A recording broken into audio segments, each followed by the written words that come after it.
Our universe, a complex system of galaxies, stars, planets, and though we call our universe our home, there's still so much to learn about it. And one question on everyone's minds is, are we alone? With what is observable spanning approximately 90 million light years in diameter, which continues to increase by the way, it is impossible for us to think that we will know everything about our universe in our lifetime, if ever at all. Even our own galaxy, which is far from being the largest we've discovered, is massive. The speed of light is a mind-blowingly fast 186,000 miles per second, or 299,792 kilometers per second. A light year is a solid year traveling at the speed of light non-stop. Just to get from one end of our galaxy to the other, you'd have to travel 100,000 light years. Knowing that the observable universe would take 90 million light years from one end to the other and is packed with an estimated 100 billion galaxies housing over a septillion different planets, is it logical to assume that we are not the only ones to inhabit it? So while many skeptics insist that there is no alien life in our galaxy, does that mean that there's no alien life outside of our galaxy? And if alien life does truly exist, where are they?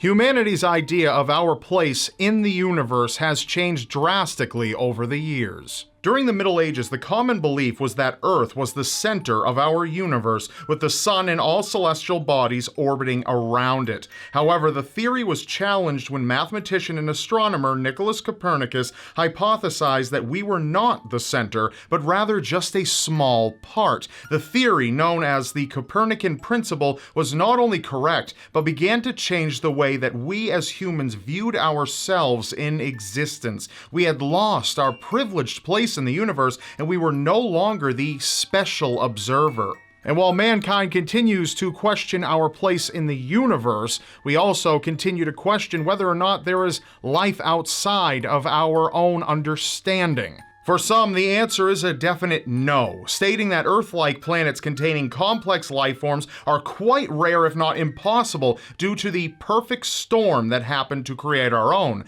with its protective magnetosphere, temperature, size, and axis tilt. And while this theory, known as the rare Earth theory, doesn't dismiss the existence of simple life forms elsewhere, it concludes that complex life, such as animals, people, or little green men, are incredibly unlikely. And while there is much to be said about the complexity that exists in the creation of complex life, statistics are not completely on their side. Let's look at our galaxy, for example. The Milky Way has approximately 20 billion sun-like stars. Out of those 20 billion, NASA speculates that all of them have at least one Earth-like planet within their orbit due to the similar way that they revolve around their star. Even if the number were wrong, and only 0.1% of those stars had an Earth-like planet revolving around it, that would still leave us with approximately 1 million planets with possible life on them. Now, zooming out to look at our larger universe, we can see the 100 billion different galaxies I mentioned at the beginning of this video. If each of those had approximately the same low odds as our galaxy at 0.1%, there would still be between 100 billion to 1 trillion stars with trillions of habitable planets within their orbits. So in other words, the possibility is very, very likely, but if they do exist, where are they, and why by now are we still unable to confirm their existence? Indeed, the mathematical probability that life exists outside of our planet, potentially life that is as complex as ours, is high enough that extraterrestrials would be something we would surely know about by now, wouldn't we? This idea, known as the Fermi paradox, says that with a universe as large as ours, combined with the elements that make a probability so high, alien life should be common to us, except it isn't. Outside of science fiction, the idea of aliens is something that only exists as a mathematical chance rather than an absolute fact. But perhaps the reason we have yet to undoubtedly encounter aliens on our planet is the same reason why we haven't gone out and visited far-off galaxies in the universe. If I asked you to picture an alien spacecraft, you'd probably think of a flying saucer or some other kind of highly advanced structure that can defy our understanding of physics and suck up people with tractor beams. But Hollywood's forced perceptions aside, there are much more logical ways to think. Just like we cannot say for certain that we are not alone in the universe, we also cannot say for certain that we are not as intelligent as other life forms. Famous astrophysicist and cosmologist Neil deGrasse Tyson stated in an interview with MSNBC in 2014 that the reason aliens had not reached out to the people of Earth was because we were too unintelligent as a species. But perhaps the answer is more complicated than just a question of who is more mentally or technologically superior. With all that being said, perhaps the reason why aliens haven't found us yet is because they struggle with the exact same space travel issues that we do. In order for another civilization to reach us, they would have to have technology so superior that we ourselves consider it a near impossibility. And while it is somewhat arrogant to assume that we're the smartest life forms in the galaxy, we just might be. And even if there was a more technologically superior species within our galaxy, reaching us could still be an issue due to our ever-expanding and accelerating universe. An ever-persistent part of the universe, known as dark energy, is a force that scientists have yet to fully explain, although they have noted that whatever it is causing the universe to expand exponentially, making potential space travel from farther distances even less simple. According to the Great Filter Theory, alien life is completely possible, but technology is too far behind, either due to lack of time to advance or perhaps some catastrophic event that took place on their planet. We know cataclysmic natural disasters periodically strike Earth, so it's possible that these types of events hit worlds everywhere, sending intelligent life back to an age before technology or annihilating life entirely. In order for advanced space travel to occur, the planet would have to surpass the filter that is holding progress back. Some scientists believe we are close to surpassing such barriers, meaning that if there is intelligent life out there, we may encounter them first, making us the alien invaders. No one knows when we will surpass this filter, but it will most likely not be for many, many years. So if we can't get to them, is there still a way that we can find life throughout the universe?